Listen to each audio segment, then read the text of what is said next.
Hi guys, and welcome back to another video where today we're going to be predicting the scores of week 18 of the 2019-2020 Premier League season. But as always, before we get on to this week's predictions, let's have a quick look back at how well we got on in week 17, and it was another terrible week.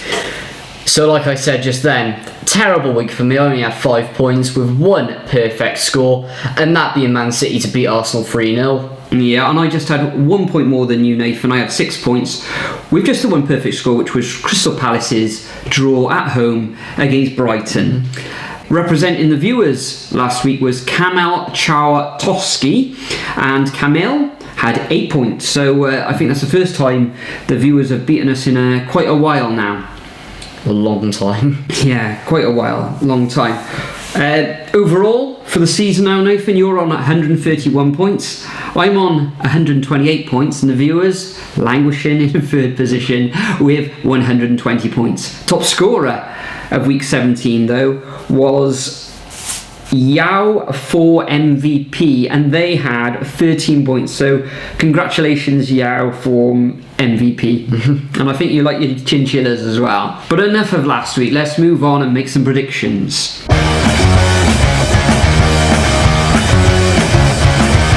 Okay, so first up we have the midday kickoff between Everton and Arsenal now. Where do we start with this one? So Everton looks like like I told you in last week's video, Carlo Ancelotti is going to Everton. Yeah, but it hasn't been confirmed yet. So he has had discussions about wages, but yes. It's basically going to happen now. Same with Arsenal, with Mikel Arteta going there. Possibly, yeah. It's not. They have seen Arsenal representatives there. I got a feeling it's going to happen, but 100%, they're still going to have their interim managers, I reckon, in charge of this game. And because of Arsenal's defensive issues last week, I mean, how can you have a defence like that in the Premier League? I think they've got the second or third worst form in the entire league at the moment, whereas Everton really starting to turn things around, especially with Big Dunk in charge at the moment, really turning things around. The Everton's fans love him at the moment. The club loves him, he loves the club, so I can definitely see a 2-1 home win at Goodison Park for Everton. Yeah, the new managerial bounce, you could say, is in full effect up there at Goodison Park at the moment. Big Dunk, as you call him. Fantastic draw last week against Manchester United, who haven't lost in quite a while now. And prior to that, they had a fantastic home victory over Chelsea as well, though Chelsea themselves are going through a bit of a sticky patch at the moment. Arsenal, terrible at the moment. It was like a training match, a lot of people were saying last weekend against Man City. They're all over the place. Defensively, they got massive problems there, the Gunners. They find themselves in 10th position, nearer the relegation places than they are the top three, I think it is. But I'm going to go for the same. If they had had their new manager in place, maybe they could have got a draw. But no, I'm in this one. I'm going to agree. I'm going to go for a 2-1 victory to Everton as well. Next, hang on, can I just lead on for that? If Mikel Arteta comes in and tries to implement the same systems they use at Man City, then I can see it being an absolute failure. Because how can you get the likes of Shokran Mustafi and David Luiz playing out from the back like that? I mean, I can see David Luiz. He's good on the ball. He may be good on the ball, but if you look at the rest of them, they just can't play possession football, as proven under Unai Emery. Yeah. So Mikel Arteta going to Arsenal, I'm afraid it's just not going to work at all. They're going to keep slipping down the table until Stan Kroenke and all the other lot at the board leave. You're an Arsenal fan? I'm not an Arsenal fan at all. But unless they completely overhaul the defence, which needs to happen, the board goes, or they bring in a manager such as Sam Allardyce, who knows how to play that direct football that would really suit Arsenal Football Club, then apart from that, they are going to be below the top 10. End of rant. Right, good, because a lot of Arsenal fans that I've seen on Twitter and on social media, they're saying that they want Lacazette and Aubameyang to play there. That probably leave them a little bit light in midfield, especially if Ozil's there. So I'm going to go for a 2-1 victory to Everton in this one. But next up, we've got the first of the 3 o'clock kickoffs, and that's between Aston Villa and Southampton. A real 6-pointer this one. Aston Villa and Southampton both on 15 points. Aston Villa just above the relegation zone, so a real tricky one to call this one. I was thinking this could end up in a draw. Neither team will want to lose this one, but Aston Villa haven't actually played in a 1-1 draw this season. So I was thinking, Southampton, blue and hot and cold. You think they're going to turn it around? Then they lose a couple of matches, but in this one, I'm just going to give it to the home side, and I'm going to go for a 1-0 victory to the Villains. Yeah, I completely agree with you. I'm going to go with a 1-0 win to the Villains, even though they have the worst. Currently, they have the worst last 8 form in the league. 0.5 points they're getting, I think, from their last 8. They've only won once, I believe, and then they've lost their last 3 matches on the trot. They did win, of course, last night against a bunch of Liverpool kids, but I mean, El Mohammadi celebrating like he's Ronaldo when he's just gone past Harvey Elliott is absolutely ridiculous. So, but anyway, moving on to Southampton, 18th, not really doing anything. Can't see him progressing at the table anytime soon, and I can see Aston Villa gaining confidence from that win last night, even though it was against a bunch of teenagers, and I can see them winning a narrowly 1-0 at Villa Park. Next up, we have Bournemouth versus Burnley. Now, Bournemouth beating Chelsea, that's inevitable at the moment. That was a miracle, that was, I thought, because they've got massive injury problems. Callum Wilson's out. Josh King's out. Harry Wilson's out as well. Harry Wilson, yes. I think both keepers are out as well. Yeah, Alpha Borak and Asmir Begovic. What about who's the defender? Not Rico, the other defender as well. Ake's out as well. Basically, their best players, all of them are out. And then Burnley last week, they finally won after that 3 game run of not winning, and they beat Newcastle narrowly 1-0 at Turf Moor. But then Newcastle themselves had injury problems last week. Newcastle did have injury problems, but I can see Burnley building on from this, and Bournemouth are going to continue to struggle, and I can see this one being a narrow 1-0 Burnley victory. Yeah, I thought going into this one this could be a draw, but looking at their injury problems, and I don't know how they got that victory against Chelsea last week, and prior to that they'd lost. They'd been in a bit of a dire run, really, but Burnley themselves has only won 1 match away from home all season. I think they're going to make it 2, and I'm going to go for a 1-0 victory to Burnley in this one as well. Next up, we've got Brighton against Sheffield United. A very difficult game to call. Brighton, well, you can say I know they carved out that one draw against Crystal Palace. I think they went 1-0 up in that match as well, but I think they haven't lost in 3 or 4 matches as well. Sheffield United haven't lost away. I still think all season. I've won 2 matches on the bounce away against Norwich and last weekend against Aston Villa at home, but Aston Villa, they're precarious position themselves. So tight match this. I'm going to go for a draw. I think Brighton at home are stubborn, and Trossard's a very good player. Well, I can see Sheffield United winning this one. I think with their away form and everything, they haven't lost away, and they're going to definitely build on the win they got against Villa last time around, and I can see him nicking it in the last few minutes. And no, I am not being salty again to that one Brighton fan in the comments. I have nothing against your club, even though I don't care that you should have been relegated last year. But anyway, 2-1 to Sheffield United. Next up, we have Newcastle versus Palace. Now, Palace, they're doing 9th position. Haven't lost in the last 5 matches, I think. Wilfried Zaha doing everything at the moment. Newcastle did have injury problems last time around as well, but they have been on an alright run. I think they went 3 games without losing, so that's pretty good. But I mean, 11th versus 9th, basically 1 point out, 1 point away from each other. I think they're just going to cancel themselves out. Wilfried Zaha, Joe Linton, John Joe Shelvey, Voldemort, as you say. They're just going to. Both teams are going to cancel each other out, and it's going to be Desmond's. So 2-2. 2-2. A lot of goals in that match. Mm-hmm. A very difficult game to call this one.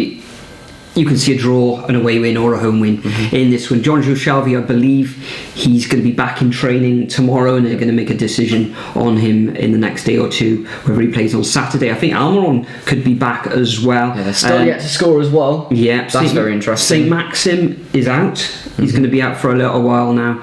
But at home, even though they got a few, if Voldemort comes in, I can see them winning, and if and I'm going to stick my neck out. I think he will be back. He's in my fantasy football team as well. Crystal Palace, they've got a few injury problems themselves, but I think most of the teams in the Premier League do it anyway. But I'm going to go for a home win for the Magpies in this one, and I'm going to go for 2-1. Next up, we got Norwich against Wolves. Now, Norwich very difficult to predict at the moment. Last weekend, they carved out a very, very creditable draw against the Foxes, drawing 1-1. I think there was only one, possibly two people to actually predict that result last weekend against Leicester, so kudos to you if you did predict that, but I think most other people predicted a home win there. But in this match, Norwich against Wolves have been fantastic. I know they lost at home against Spurs, who are resurgent under Mourinho at the moment, but Adama Traore looks a brilliant player at the moment. Improved no end. He looks fantastic. So Jimenez due a goal as well, I think. So about time. I think mentally Norwich are going to have to be at the races in this one, but I'm going to go for an away win, and I'm going to go for a 3-1 victory to Wolves in this fixture.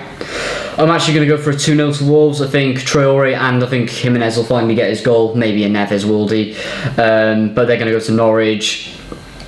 They might. I don't want Wolves to go for the draw in this one, because I think they've drawn like 9 games or something ridiculous this season, even though they are starting to turn around and start to win games. But Nuno Espirito Santo is definitely going to want them going and getting the victory in this one, especially with the way that Norwich have been playing recently, and they haven't won in like 5 matches, I think. So solid 2-0 victory to Wolves. Next up, this is definitely the hardest one of the week. Man City Leicester. Now, what do you go with this one? I mean, Man City, very cagey form recently, whereas Leicester surprisingly drawn against Norwich, but it's at the Etihad, because if it was at the King Power, I would have definitely said a Leicester win, especially with Man City's injury problems at the back, as in long-term injuries, and especially when they said they're not going to get anything in January. And Pep losing his left-hand man as well, possibly to Arsenal. But I don't know, Man City are going to definitely be up for it, and I can only see this one being Desmond, so 2-2. Another draw. Yeah, very difficult one to predict this one. Vardy up against the Man City defence should be very interesting. Looking forward to that matchup, but I think Manchester City gaining that victory last weekend against Arsenal, although Arsenal are absolute bunk at the moment, then look, I think I touched on last weekend when what? Just the way you said it. What?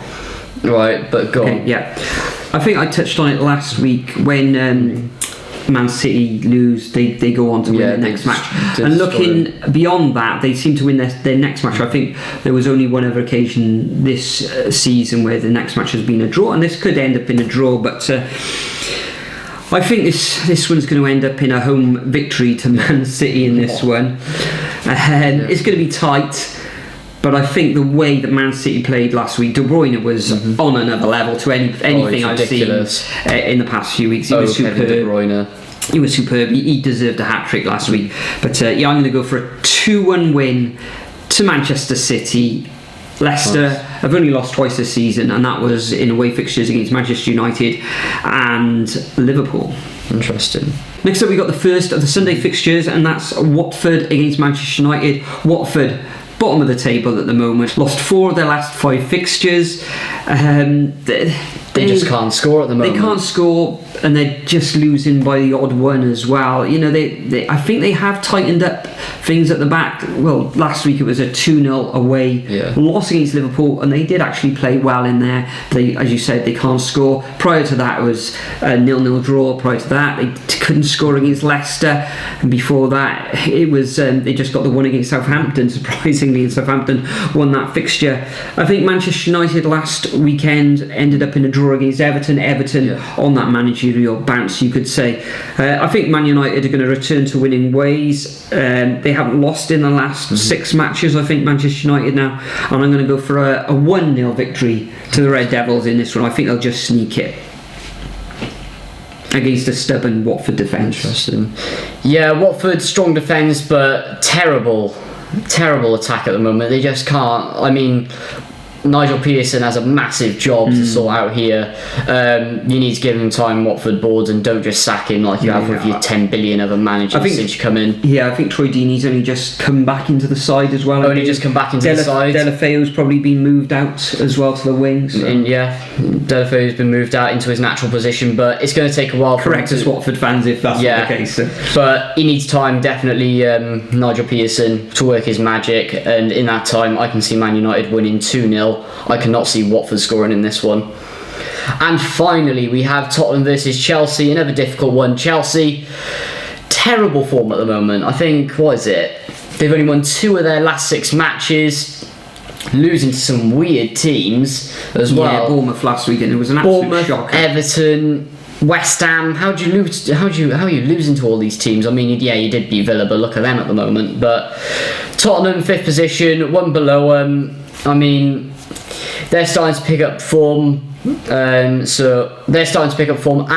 it's at the new Tottenham Hotspur Stadium, Kane, Son, and Lucas Moura should be on fire in this one, and they should easily be able to get through the Chelsea defence. Absolutely no problem about that. I can't see Chelsea scoring either in this one, so I think it'll be a 1-0 win to Spurs. Yeah, Jose Mourinho is going to be licking his lips at this one, going up against his former employers in Chelsea. As you said, Son, Moura, Kane, Dele Alli has had a new lease of life under Mourinho, so I think Tottenham are going to come away with a victory because of Chelsea's poor recent form. If they get in the groove, they're going to put a few past Chelsea.